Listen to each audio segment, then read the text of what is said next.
Let's talk about kids.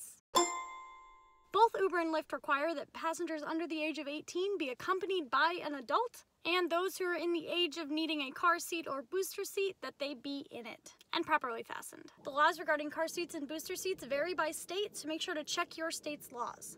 Also country too, if you're international.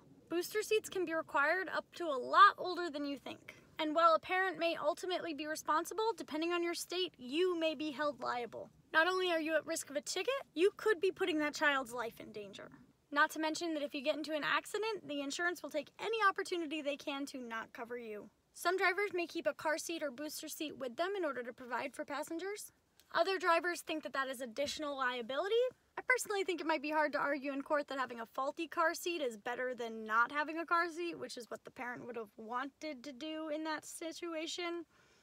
But it's completely up to you whether or not you want to take on that liability. Some drivers will provide a car seat, but they will refuse to install it and tell the parent to install it themselves, so then the liability is more on the parent. All of this is personal accountability and whatever you're comfortable with.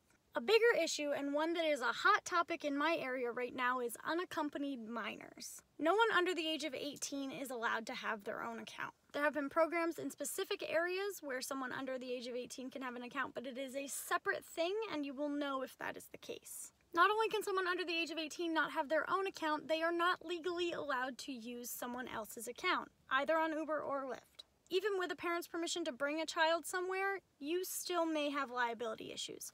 Your insurance will not cover you if you get into an accident, and Uber and Lyft will both not cover you, and they will probably deactivate you. Children are considered a huge liability, and neither company is going to want to mess with that.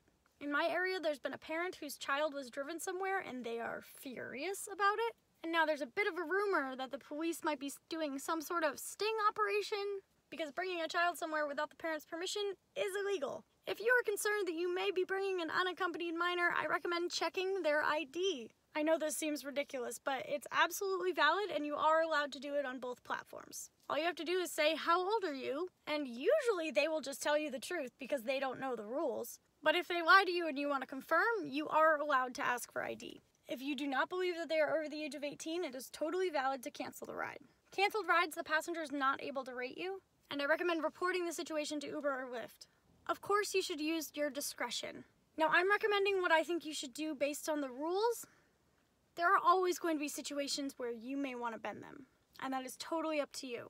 I'm never going to tell someone that they should go against the rules, but if you encounter someone who may be in a dangerous situation, or they don't have any other way somewhere, or you're able to speak to their parent and confirm that it's absolutely okay, there have been situations where that might be justified. But be aware of the risk that you're putting onto yourself in those situations, and definitely do a calculation for whether that risk is worth it for you. But at the very least, now you know the rules so that you can make that decision for yourself. I hope this has been helpful. As always, you can check out my links in the description. Feel free to hit me up in the comments or in my email. FYI, I don't check the comments every day, so the best way to reach me really is my email. I still sometimes am a little slow on it, but I will always respond. Feel free to tell me how much you hate my new hair, and I hope you all have a lovely day.